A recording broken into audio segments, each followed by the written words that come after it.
guys, what's going on? This is Mark Lewis. This is the first video on my new YouTube channel. We're going to have movie reviews, video game reviews, sports talk, music, anything else that's like a hot topic of discussion on here.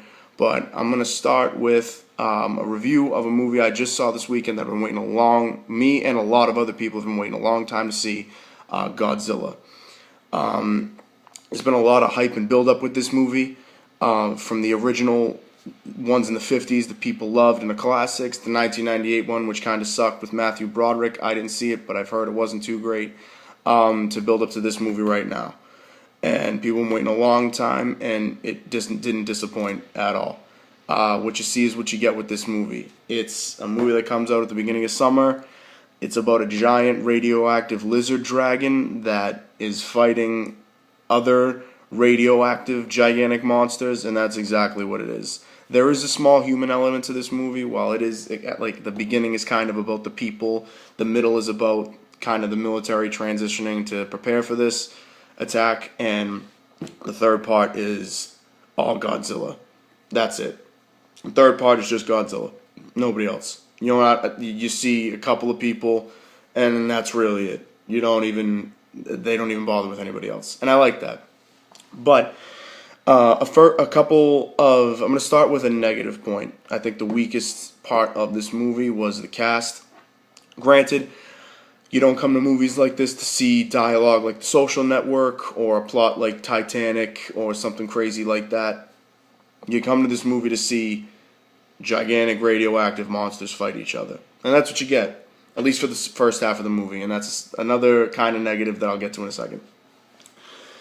The cast is Aaron Taylor Johnson, who's from Kick-Ass and Savages. He has done better work than this movie. I don't know if this role was really right for him. He looked the part, but I wasn't buying the dramatic part to his role.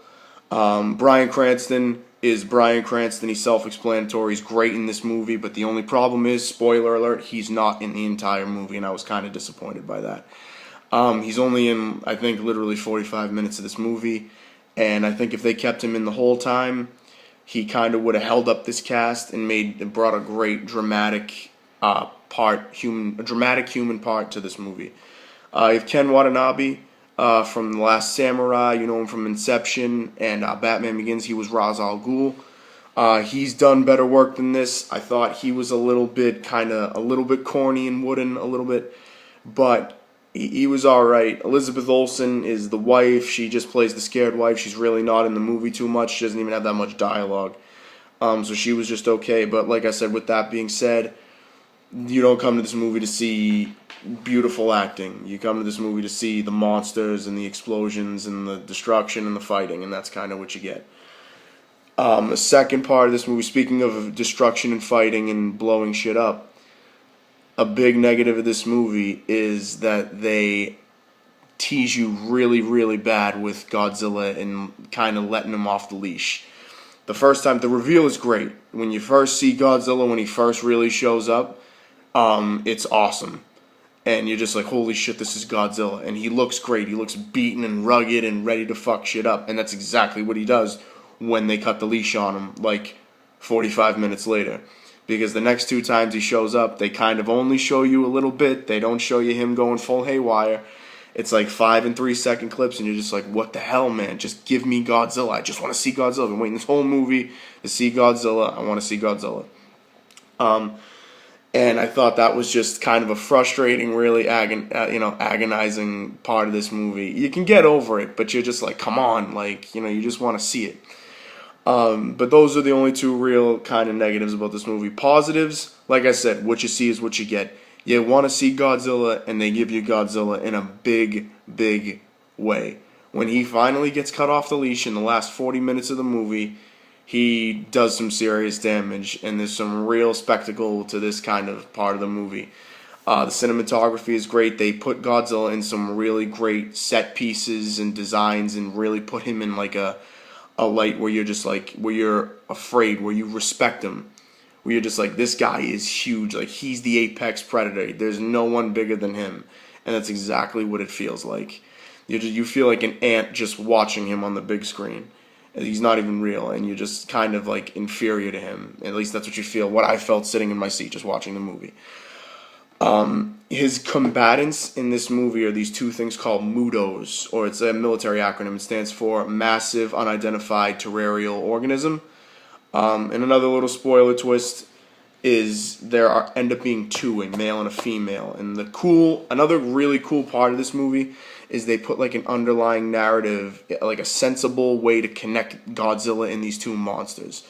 They make it that like these two MUDOs are mating, and Godzilla is hunting them.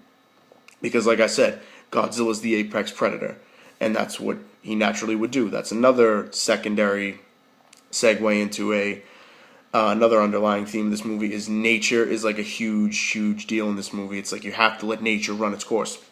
And letting nature run its course is not shooting a machine gun at both of these things. It's letting Godzilla do his thing and letting Godzilla control the situation because, like I said, he's the apex predator. He's the head honcho. He's the big badass, the sheriff in town. He takes care of all this. And they realize they're just like, well, you have to just let him do this thing. We can't really do anything else. And I like that. I like how they made it so that it wasn't just Godzilla just smashing a bunch of things for no reason. There's a rhyme and reason to why he's showing up, to why he's hunting these things, because it's nature. And that's the way that it plays out in the movie. So I really tip my hat to the people that made this movie, Gareth Edwards, the director, and everybody else, for putting a sensible like a backstory to why there's three gigantic radioactive monsters fighting in the middle of the world, San Francisco, Hawaii, and Japan, and putting like a logical reasoning to why this is happening as best you can possibly do it. So I tip my hat to them. That definitely adds a realistic part to this movie about giant monsters. So I like that a lot. If I had to give Godzilla a rating, I'm going to give it obviously a thumbs up and a backwards 85, which should be a real 85, but I got to remember that this is on reverse camera next time. So I give it an 85. It's exactly what you pay for. You want to go see an awesome movie about a gigantic monster that smashes a bunch of shit and beats up some other monsters, along with some cool, mysterious kind of back narrative that makes it all tie together. Godzilla, I think they nailed this movie, and they've already planned a sequel because at the end it kind of sets it up for one, but it doesn't really like throw it right in your face. So they have some options as far as Mothra, King Ghidorah, Rodan for regular Godzilla villains. And yeah, I definitely tip my cap. Go see it. This movie was exactly what I wanted it to be. I know a lot of fans like it. It's had a great opening weekend, and yeah, I say go absolutely go check it out. It's awesome. He's the king of monsters. He's the like I said, the king predator. And that's exactly what this movie feels like, is him running the show. And you get to see that all on a great stage, the special effects, the cinematography, the sound. The sound is also, before I go, the sound is a great part of this movie. They blow you away with the new gen special effects, and they keep the soundtrack, the suspense building with the soundtrack with like pianos and violins and organs, and it's really cool how that all ties in together. So in closing, yeah, Godzilla 85, thumbs up, go check it out. Before I go, quick shout out to Jake Baldino at Because Video Games, his YouTube channel. Go check it out. He's got a bunch of stuff on video games, movie reviews. He's got his own Godzilla review, which also kicks ass. Go watch pretty much it. It's a weekly show, just a bunch of guys talking about everything to do with movies and kind of the same stuff I talk about. They all kick ass. Go check it out. Big thanks to Jake. All those guys are pretty much it. Thank you for watching this video. Stay tuned for the next one. And go see Godzilla because the King of Monsters is back. Thanks.